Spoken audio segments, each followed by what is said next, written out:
नमस्कार, मैं हूं विनोद महला। आप देख रहे हैं दा मुद्दा। 2029 के लोकसभा चुनाव में कांग्रेस पार्टी सत्ता में वापसी करना चाहती है।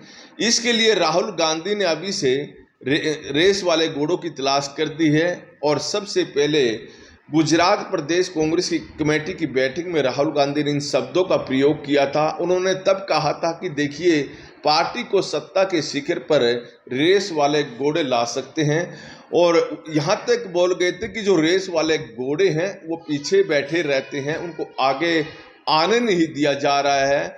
और जो शादी ब्याह वाले घोड़े हैं वो कहीं ना कहीं भारतीय जनता पार्टी के साथ सेटिंग किए हुए हैं और इनके होते हुए पार्टी आगे बढ़ नहीं सकती। इनको किनारे करने की जरूरत है, और अच्छा तो यही रहेगा कि ये घोड़े जो शादी ब्याह वाले हैं खुद ही किनारे कर लें। मध्य प्रदेश में राहुल गांधी कल थे और उन्होंने यहाँ पर भी जो रेस वाले घोड़ों की बात की है कि पार्टी को संगठन में रेस वाले घोड़ों को ज़्यादा तरजीह दी जाए।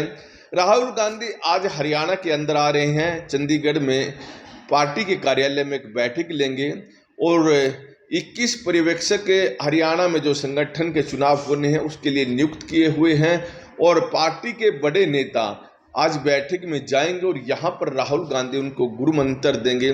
दरअसल देखिए, हरियाणा में 11 सालों से पार्टी के पास संगठन नहीं है। बीच बीच में काफ़ी प्रयास भी किए गए लेकिन संगठन बन नहीं पाया है, और हरियाणा के अंदर गुटबाजी बहुत ज़्यादा है। जहाँ तक की बात करें, क्या हरियाणा के अंदर राहुल गांधी ऐसे रेस वाले घोड़ों की तलाश कर लेंगे जिससे पार्टी आगे बढ़े? लेकिन यहाँ काम इतना आसान नहीं है, क्योंकि कांग्रेस पार्टी यहाँ गुटबाजी में फंसी है, और गुटबाजी भी इतनी की कई दशकों से है। और देखिए, इन दशकों से जो गुटबाजी बनी है इनको ख़त्म करना इतना आसान नहीं है। जब चौधरी बंसीलाल बड़े नेता हुआ करते थे तो चौधरी भजनलाल के साथ उनकी बनती नहीं थी। भजनलाल बड़े नेता बने तो बंसीलाल के साथ उनकी बिगड़ी, और इसी तरह चौधरी वीरेंद्र सिंह की और चौधरी भजनलाल की बिगड़ती रही, और फिर भूपेंद्र सिंह हुड्डा चौधरी भजनलाल की बिगड़ी। इसी तरह से कुमारी शैलजा की और भूपेंद्र सिंह हुड्डा की बिगड़ी। डॉक्टर अशोक तंवर की बात करें और भूपेंद्र सिंह हुड्डा की बिगड़ी। यानी ये सिलसिला लंबे समय से चल रहा है। अब सवाल खड़ा हो रहा है कि हरियाणा में राहुल गांधी को क्या कोई बड़ा ऐसा चेहरा मिल सकता है कि जो 2029 के लोकसभा और फिर विधानसभा चुनाव में बड़ी जीत दिलवा दे, और देखिए हरियाणा में भी सत्ता में ला दे, और हरियाणा से लोकसभा चुनाव में 10 की 10 सीट जीत कर भिजवा दे। दरअसल देखिए, हरियाणा के पास पिछले 20 सालों से रेस वाला घोड़ा कोई दिखाई नहीं दिया है। अंतिम समय में देखिए तो 2005 के विधानसभा चुनाव में और लोकसभा चुनाव में चौधरी भजनलाल के चेहरे को आगे किया गया था, और वो रेस वाला घोड़ा साबित कई बार भी हुए हैं। चौधरी भजनलाल के नेतृत्व में पार्टी ने 2005 का विधानसभा चुनाव लड़ा था और पार्टी ने 67 सीट जीत हासिल की थी, और उस घोड़े ने इतनी मेहनत की थी कि पार्टी सत्ता में आई थी। और देखिए, उनका जो मेहनत का पसीना सूखा भी नहीं था, उनका चेहरा मुरझा इसलिए गया था क्योंकि उनकी जगह मुख्यमंत्री भूपेंद्र सिंह हुड्डा को बना दिया गया था।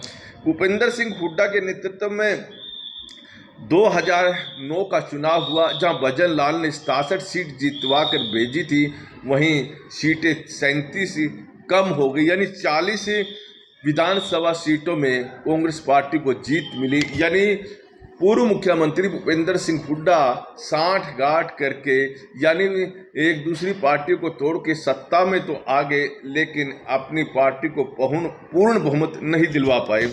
देखिए तो 2014 में विधानसभा चुनाव हुए, भूपेंद्र सिंह हुड्डा के नेतृत्व में चुनाव लड़े, लेकिन पार्टी मात्र 15 सीटों पर रह गई।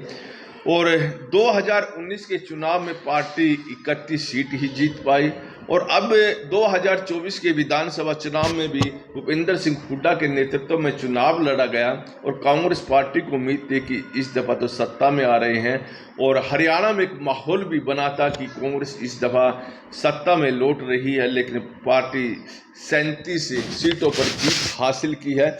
लेकिन इस बीच में अगर हम देखें, कांग्रेस पार्टी के बहुत सारे नेता, दर्जन भर से ज़्यादा जो बड़े चेहरे रहे हैं कांग्रेस के अपने अपने एरिया में, वो पार्टी छोड़कर भारतीय जनता पार्टी में शामिल हो गए और तमाम नेताओं के आरोप यही रहे कि पूर्व मुख्यमंत्री भूपेंद्र सिंह हुड्डा ने उन्हें बड़ा परेशान किया है, उनसे दुखी होकर वो पार्टी छोड़कर जा रहे हैं।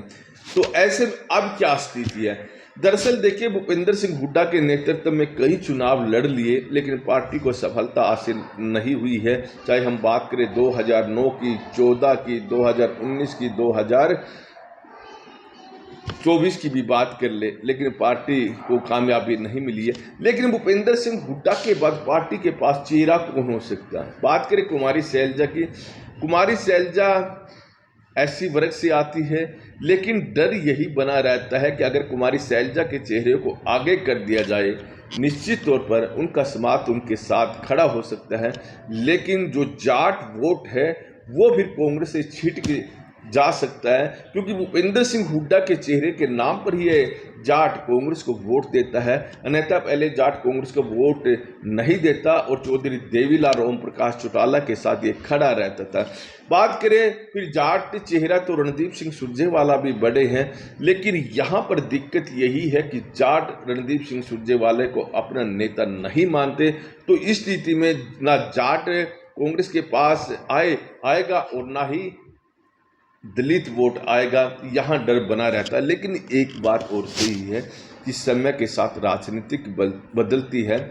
और बात करें नायब सिंह सैनी की, नायब सिंह सैनी कोई बड़ा चेहरा नहीं थे, लेकिन मुख्यमंत्री बन गए और अभी तक जो सफलता के तरफ वो बढ़ रहे हैं और आम जनता की वो नेता बनते जा रहे हैं। ऐसे में हो सकता है कि पार्टी किसी भी चेहरे को आगे बढ़ा सकती है जो चेहरा युवा हो, और उन्हें मौका दिया जाएगा अगले 4 साल काम करने का, और वो काम करके पार्टी को आगे बढ़ा सकते हैं।